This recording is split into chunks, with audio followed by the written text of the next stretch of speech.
EP. ജയരാജൻ്റെ കണ്ണൂരിലെ വസതിയിൽ നിന്നും കെ.ജെ. ശ്രീജിത്ത് കൂടി ചേരുകയാണ്. ശ്രീജിത്ത്, ഇവിടെ സൂചിപ്പിച്ചതുപോലെ തന്നെ സംസ്ഥാന സമിതിയിൽ പങ്കെടുക്കാതെയാണ് അദ്ദേഹം തിരക്കിട്ട് കണ്ണൂരിലെ വസതിയിലേക്ക് എത്തിയത്. അദ്ദേഹം എല്ലാം പറയാം എന്നാണ് മാധ്യമങ്ങളോട് പറഞ്ഞിരുന്നതെങ്കിലും സൂചിപ്പിച്ചിരുന്നെങ്കിലും അദ്ദേഹം യാതൊന്നും ഈ വസതിയിലേക്ക് എത്തിയപ്പോൾ മാധ്യമങ്ങളോട് പറയാൻ തയ്യാറായിരുന്നില്ല അല്ലേ? ഒപ്പം ഇ.പി. ജയരാജൻ്റെ ഈ രാജിയുമായി ബന്ധപ്പെട്ട് അദ്ദേഹത്തിനെതിരെയുള്ള പാർട്ടി നടപടികളുമായി ബന്ധപ്പെട്ട് അദ്ദേഹത്തെ ഒരുപക്ഷെ പുറത്താക്കിയേക്കുമോ എന്നുള്ള അഭ്യൂഹങ്ങളുമായി ബന്ധപ്പെട്ട് കണ്ണൂരിലെ രാഷ്ട്രീയം ഈ ഒരു തരത്തിലാണ് സംസാരിച്ചുകൊണ്ടിരിക്കുന്നത്.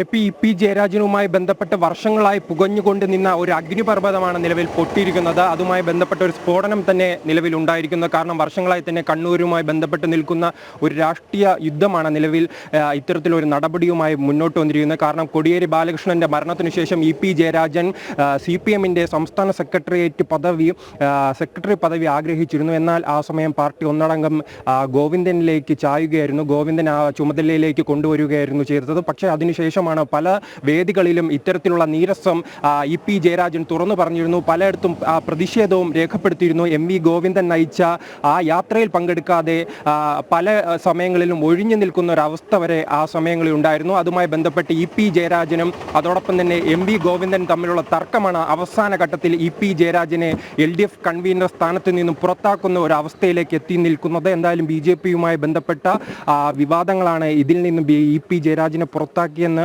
പാർട്ടി പറയുമ്പോഴും, കാരണം വർഷങ്ങളായി M.V. ഗോവിന്ദനും അതോടൊപ്പം തന്നെ ഇ.പി. ജയരാജനും തമ്മിലുള്ള പ്രശ്നമാണ് അവസാനമായി ഇത്തരത്തിലൊരു അന്ത്യത്തിലേക്ക് എത്തി നിൽക്കുന്നത്. എന്തായാലും ഇതുമായി ബന്ധപ്പെട്ട് ഇനി പ്രതികരിക്കാനുള്ളത് ഇ.പി. ജയരാജനാണ്. കാരണം ഈ യോഗം കഴിഞ്ഞിട്ട് ഇപ്പോൾ അവിടെ സംസ്ഥാന കമ്മിറ്റി യോഗം തിരുവനന്തപുരത്ത് ചേരുകയാണ്. അതിനുശേഷമായിരിക്കും M.V. ഗോവിന്ദൻ മാധ്യമങ്ങളോട് പ്രതികരിക്കുക. അതിനുശേഷമായിരിക്കും ഇ.പി. ജയരാജൻ എന്തായാലും കണ്ണൂരിൽ മാധ്യമങ്ങളെ കാണുന്നത്. എന്തായാലും അദ്ദേഹം എന്താണ് പറയുന്നതെന്നാണ് നിലവിൽ കേരളം തന്നെ കാത്തിരിക്കുന്നത്. അദ്ദേഹത്തിൻ്റെ ഭാഗത്ത് നിന്നും പാർട്ടിയെ തള്ളുകയാണോ, പാർട്ടിക്ക് വിധേയനായി തന്നെ പ്രവർത്തിക്കുകയാണോ ചെയ്യുക എന്നതാണ് കാത്തിരിക്കുന്നത്. പക്ഷേ മുൻപ് പല ഘട്ടങ്ങളിലും പാർട്ടിക്ക് വിധേയനായി തന്നെ അദ്ദേഹം നിൽക്കുന്ന ഒരു സാഹചര്യം ഉണ്ടായിരുന്നു. പക്ഷേ അദ്ദേഹം പലതവണ പാർട്ടിയോട് ക്ഷമിക്കുന്ന ഒരു സാഹചര്യമാണ് ഉള്ളതെന്ന് അദ്ദേഹത്തോട് അടുപ്പമുള്ളവർ പറയുന്നു. കാരണം പലതവണ അദ്ദേഹത്തിനെതിരെ നടപടിയെടുക്കുന്നു. പ്രധാനപ്പെട്ട ബന്ധു നിയമനമാണ്. കാരണം പിണറായിയുമായി ബന്ധപ്പെട്ട് പല ബന്ധു നിയമനങ്ങളും വിവാദങ്ങളും, മകളുമായി ബന്ധപ്പെട്ട് പല വിവാദങ്ങളും ഉണ്ടായിരുന്നു. പക്ഷേ ആ സമയമെല്ലാം പാർട്ടി പിണറായി വിജയനെ സംരക്ഷിക്കുന്ന ഒരു നിലപാടാണ് എടുത്തിരുന്നത്. പക്ഷേ ഇ.പി.യുമായി ബന്ധപ്പെട്ട് വരുമ്പോൾ പാർട്ടിയുടെ രീതിക്ക് തന്നെ ശക്തമായ നടപടിയെടുക്കുന്ന ഒരു സാഹചര്യമാണ് ഉണ്ടായിരിക്കുന്നത്. പ്രധാനമായി ബന്ധു നിയമനവുമായി ബന്ധപ്പെട്ട നമുക്ക് വളരെ വ്യക്തമായി അറിയാവുന്ന കാര്യമാണ്. ബന്ധു നിയമനവുമായി ബന്ധപ്പെട്ട് അദ്ദേഹത്തിനെ പുറത്താക്കുന്നു.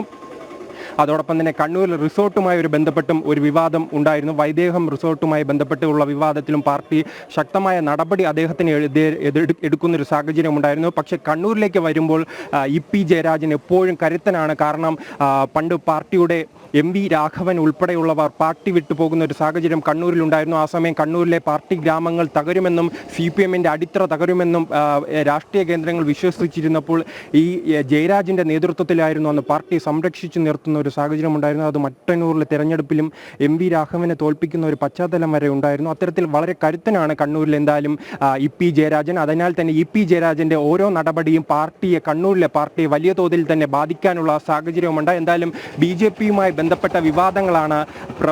BJP-യുടെ സംസ്ഥാന പ്രഭാരിയായിരുന്ന പ്രകാശ് ജാവ്ദേക്കറിനെ കണ്ടതിനാലാണ് ഇത്തരം ഒരു നടപടിയെന്ന് പറയുമ്പോഴും ഈ വർഷങ്ങളായി കണ്ണൂരിലെ രാഷ്ട്രീയത്തിലുണ്ടായിരുന്ന ആഭ്യന്തര ഒരു പ്രശ്നമാണ് നിലവിൽ ഇ.പി. ജയരാജനെ ബാധിച്ചിരിക്കുന്നത്. എന്തായാലും ഉച്ചയോടെ തന്നെ അദ്ദേഹത്തിൻ്റെ പ്രതികരണം നിലവിൽ പ്രതീക്ഷിക്കുന്നുണ്ട്. പക്ഷേ ഇന്ന് രാവിലെയോടെ തന്നെ ഈ സംസ്ഥാന കമ്മിറ്റിയിൽ പങ്കെടുക്കാതെ ഇ.പി. ജയരാജൻ രാവിലെ തന്നെ മട്ടന്നൂരിലെ വിമാനത്താവളത്തിൽ എത്തിയിരുന്നു. അതിനുശേഷമാണ് ഈ കീച്ചേരിയിലെ വീട്ടിൽ 9:30 എത്തിച്ചേർന്നു. അപ്പോൾ മാധ്യമങ്ങളോട് പ്രതികരിക്കാൻ അദ്ദേഹം തയ്യാറായില്ല. അദ്ദേഹം പറയുന്നത് പറയേണ്ട കാര്യങ്ങൾ പറയേണ്ട സമയത്ത് തന്നെ പറയാമെന്നായിരുന്നു അദ്ദേഹം പറഞ്ഞിരിക്കുന്നത്. എന്തായാലും അദ്ദേഹത്തിൻ്റെ ഈ പ്രാദേശിക നേതാക്കളെല്ലാം അദ്ദേഹത്തെ കാണാനായി ഇവിടെ എത്തുന്നു, അദ്ദേഹവുമായി സംസാരിക്കാൻ ശ്രമിക്കുന്നു. പക്ഷേ അദ്ദേഹം നിലവിൽ വീട്ടിലെ ഫ്രണ്ടിലെ മുന്നിലെ മുറി പൂട്ടി അകത്തിരിക്കുകയാണ് ഒരവസ്ഥയാണുള്ളത്. എന്തായാലും എപ്പോഴായിരിക്കും ആ മുറി പൂട്ട് തുറന്ന് ജയരാജൻ പുറത്തു വരിക, ആ സമയമായിരിക്കും എന്തായാലും അദ്ദേഹത്തെ കേരളം തന്നെ കാത്തിരിക്കുന്ന പ്രതികരണം ഉണ്ടാകുക. അദ്ദേഹം പാർട്ടിക്കെതിരെ പറയുമോ അതോ പാർട്ടിക്ക് വിധേയനായി പാർട്ടി നടപടിയുമായി മുന്നോട്ട് പോകുമോ, പാർട്ടി എടുക്കുന്ന നടപടി അദ്ദേഹം ഏതായാലും ശ്രീജിത്ത് സൂചിപ്പിച്ചതുപോലെ തന്നെയാണ് ഈ പി ജയരാജന്റെ പ്രതികരണത്തിന് തന്നെയാണ് രാഷ്ട്രീയ കേരളം കാത്തിരിക്കുന്നത്. ഏതായാലും പാർട്ടിയുടെ നടപടിയുമായി ബന്ധപ്പെട്ട ഇത്തരത്തിലായിരിക്കും അദ്ദേഹം കാര്യങ്ങൾ വ്യക്തമാക്കും. ഒപ്പം പാർട്ടി കടുത്ത നടപടികളിലേക്ക് അദ്ദേഹത്തെ അംഗത്തിൽ നിന്നും പുറത്താക്കുന്നതിനടക്കമുള്ള നടപടിക്രമങ്ങളിലേക്ക് പോകുമോ എന്നതും കാത്തിരുന്ന് കാണേണ്ടതാണ്. ശ്രീജിത്താണ് വിശദാംശങ്ങൾ നൽകിയത്.